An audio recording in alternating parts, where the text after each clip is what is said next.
The Caledonian Call is an intern program designed to select graduates from the Reformed Theological Seminary and in cooperation with MTW, Missions to the World, and the Free Church of Scotland. Graduates, if selected, will serve for a period of 2 years alongside the pastor of one of our Free Church pastors. For more information, go to www.caledoniancall.org.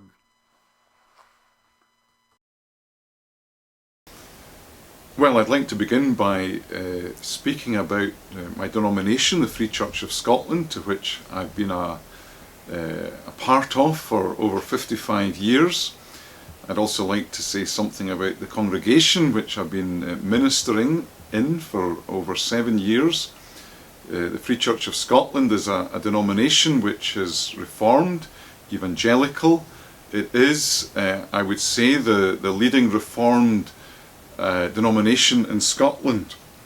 Its name originates in what was called the Disruption, when 450 ministers of the Church of Scotland left that denomination in 1843 to form what at the time was known as the Church of Scotland Free.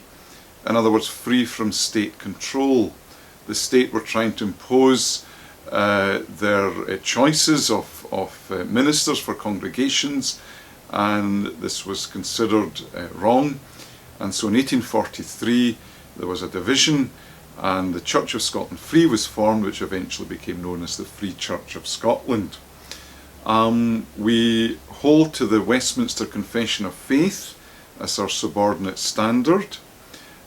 We are growing as a missional church. We have missions not just in South America and Peru, in India and South Africa, but further afield too in Nepal, and also we'll be having a presence in Italy.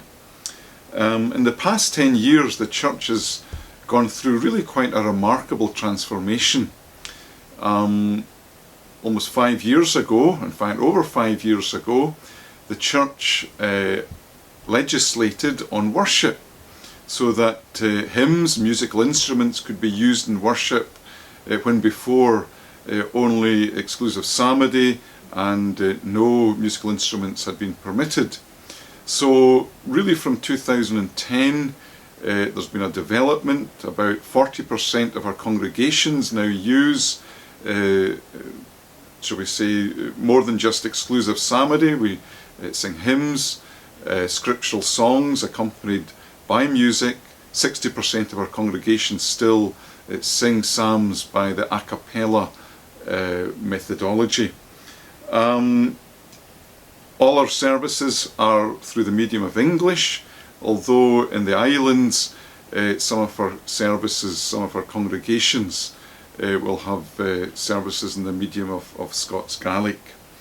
We have one theological training institute, the Edinburgh Theological Seminary, which is housed in Edinburgh in a building, an old building, but a building that's been modernised. We have, I would have to say, the best Reformed educational training in Scotland. One of the main or other transformational happenings in our denomination is really the growing culture of apprenticeships. Students, or we might say pre-seminary students, going through internships in congregations as a training towards ministry. And I think this culture has lent itself to a driving factor in the interest that's been expressed in inviting interns from the USA to come over and help us. I think this very much is of benefit to congregations, because most of our congregations are one-man ministries, and an intern coming over would certainly help tremendously to share the burden of ministry.